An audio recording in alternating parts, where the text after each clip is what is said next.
मचा चुके corona virus के संबंध में अब सुकमा जिले वासियों के लिए राहत की खबर सामने आई है। दरअसल कोविड-19 वैक्सीन की पहली खेप सुकमा पहुंचने से जिले वासी अब राहत की सांस ले सकते हैं।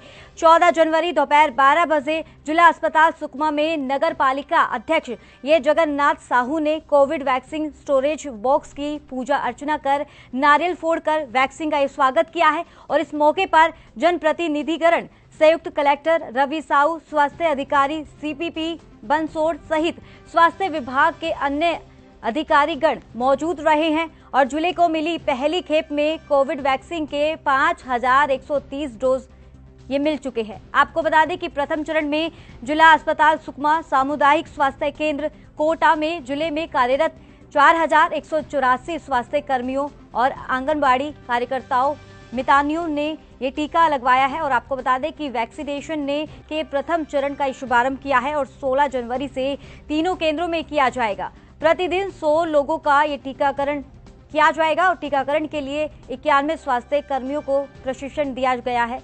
और आपको ये भी बता दें कि कोविड-19 का टीका 3 चरण में लगाया जाएगा। पहले चरण में स्वास्थ्य विभाग के फ्रंटलाइन वॉरियर्स, आंगनबाड़ी कार्यकर्ताओं और मितानिनों को ये टीके लगेंगे और दूसरे चरण में 60 साल की से अधिक है जिनकी आयु उनको लगाया जाएगा और तीसरे चरण में 60 की आयु से कम उम्र के नागरिकों को ये लगाया जाएगा। हर व्यक्ति को कोविड वैक्सीन की 2 डोज लगाई जाएगी और जिसमें पहले डोज के 28 दिन के अंतराल में दूसरी डोज का टीकाकरण किया जाएगा।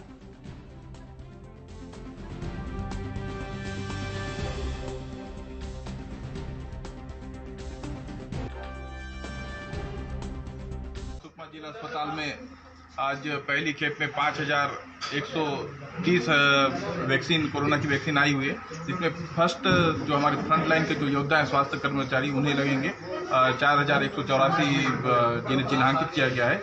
उसके पश्चात 16 तारीख से हमारे तीनों ब्लॉक में, छिंदगढ़ ब्लॉक, कोंटा ब्लॉक और सुकमा जिला अस्पताल में यह वैक्सीन लगेंगी। बहुत ही खुशी की बात है कि सरकार के द्वारा यह वैक्सीन भेजा गया है। जो हम चाहने वाले सब जानते हैं कि कोरोना महामारी में कितने लोग मौत के गाल में समा गए और कितने लोगों का पूरा जीवन अर्थव्यवस्था पूरा गड़बड़ा गया है। जो अब कोरोना धीरे धीरे समाप्ति की ओर है, लेकिन अभी भी कोरोना का खतरा टला नहीं, लेकिन वैक्सीन के आ जाने से अब कोरोना। तो इस पर तमाम जानकारी देने के लिए हमारे साथ हमारे संवाददाता एसडी राज जुड़ गए हैं सीधा लाइव। तो एसडी, जिस तरीके से अब वैक्सीन की सप्लाई की जा रही है हर राज्य में, अगर बात करें छत्तीसगढ़ के सुकमा की, तो वहां पर भी बताया जा रहा है कि वहां भी वैक्सीन पहुंच गई है। तो लोगों में किस तरीके से उत्साह देखने को मिल रहा है और किस तरीके से इसका स्वागत किया गया है? जी करिश्मा जी, मैं आपको बताना चाहूंगा कि जैसे कि बस्तर का छोर है, बॉर्डर है, छत्तीसगढ़ का सबसे आखिरी छोर, साउथ बस्तर का छोर माना जाता है सुकमा कोंटा जिला, और जहाँ पे नक्सलियों का गढ़ माना जाता था। आए दिन यहाँ पे नक्सलियों का डर भय बने रहता था। ऐसे जगहों में जब कोरोना आई तो कोरोना साल भर जो भय बना के रखी थी, यहाँ पे भय के द्वारा एक आदमी दूसरे आदमी से मिल नहीं पा रहा था। और जब यहाँ पे कोरोना वैक्सीन पहुंचती है तो यहाँ शहर के लोगों को जो खुशी का माहौल है वो देखने लायक था। और जब यहाँ पे कुछ प्रतिनिधियों आके इसका स्वागत किया और फूल से, अगरबत्ती से जब इसका स्वागत करने के बाद जब इस वैक्सीन को उतारा गया और अंदर लेके गया और उसके बाद उसको जिस टेम्परेचर में रखना चाहिए वहां पे रखा गया, जब इसकी पूरी जानकारी पब्लिक तक पहुंची कि वैक्सीन जब पहुंच गया, तो यहाँ खुशी का माहौल देखने के लिए मिला। क्योंकि ये बहुत अंदरूनी क्षेत्र है, नक्सलगढ़ है और नक्सली क्षेत्र है। यहाँ पे आए दिन नक्सलियों की बड़ी बड़ी घटनाएं होती रहती है। उसके बाद जब कोरोना की इस बड़ी महामारी चल रही थी तो एक साल से जो परेशानी जूझ रहे थे, ये नक्सलियों की परेशानी से भी बहुत बड़ा परेशानी था। जब वैक्सीन आने के बाद जो खुशी देखने के लिए मिली, तो यहाँ के पब्लिक जिस तरह से खुश नजर आए। उसके बाद जब पता चलता है कि पहला टीकाकरण जो स्वास्थ्य कर्मियों को दिया जाएगा, दूसरे चरण में फिर आंगनबाड़ी के मितानिन को दिया जाएगा, फिर तीसरे चरण में जब 50 से 60 साल के बुजुर्गों को दिया जाएगा, उसके बाद उसके अंदर के लोगों को दिया जाएगा। ऐसे करके जब वहां पे पूरी बात को पता चली, और उसके बाद आपको मैं ये भी बता दूं कि प्रधानमंत्री नरेंद्र मोदी जी जो कोविन नाम का एक ऐप लॉन्च करने वाले हैं, जो कि कल लॉन्च करने वाले हैं। हो सकता है कि वो पूरी तरह से आने के लिए मार्च तक का पहुंच पाएगा पब्लिक के पास पूरी तरह से, लेकिन कल के डेट में ऐप लॉन्च हो जाएगा। और उसके बाद ये भी बताया जा रहा है कि उस ऐप के जरिए ही टीकाकरण किया जाएगा। और ऐप में हर चीज, और ऐप में आदमी को जुड़ने के लिए आधार कार्ड की भी जरूरत पड़ेगी। आधार कार्ड नंबर रजिस्टर्ड होने के बाद ही ऐप को आदमी चलाया जाएगा। उसके बाद ही वहाँ पे टीकाकरण होगी। और आपको ये भी बता दें कि ये जो कोविड वैक्सीन है जो 2 चरण में लगाया जाएगा, 2 बार में एक इंसान को लगाया जाएगा, जो कि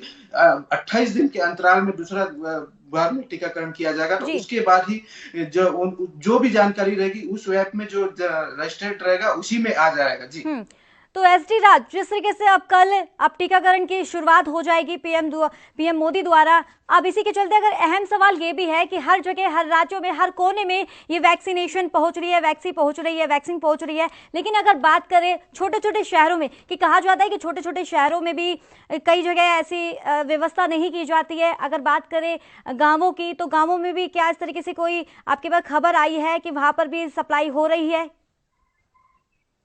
जी, मैं आपको बताना चाहूंगा कि अंदरूनी बस्तर का क्षेत्र, जो अंदरूनी क्षेत्रों में रास्ता और रोड का भी व्यवस्था नहीं है, लेकिन यहाँ के मुखिया जो भूपेश बघेल जी हैं, उनकी इतनी अच्छी व्यवस्था है कि अंदरूनी क्षेत्रों में भी जाकर वहाँ पे टीकाकरण किया जाएगा। इस तरह से कुछ रणनीति बनाया जा रहा है यहाँ पे, और अंदरूनी क्षेत्रों में जाकर वहाँ पे नक्सल गतिविधि होने के बावजूद भी अंदरूनी क्षेत्रों में टीकाकरण होगा। और मैं आपको बताना चाहूंगा, जैसे कि जो ऐप का है, ऐप डाउनलोड करते हैं तो उसमें ये भी डिटेल दिया जाएगा कि किस आदमी को कहाँ पे और कौन सी हॉस्पिटल में या कहाँ पे उनका टीकाकरण होगा। ये भी उसकी जानकारी पूरी तरह से ऐप के जरिए भी मिल पाएगा। लेकिन ये बताना देरी है कि कब तक ये ऐप लॉन्च होगा और कब तक एक चीज चालू होगा।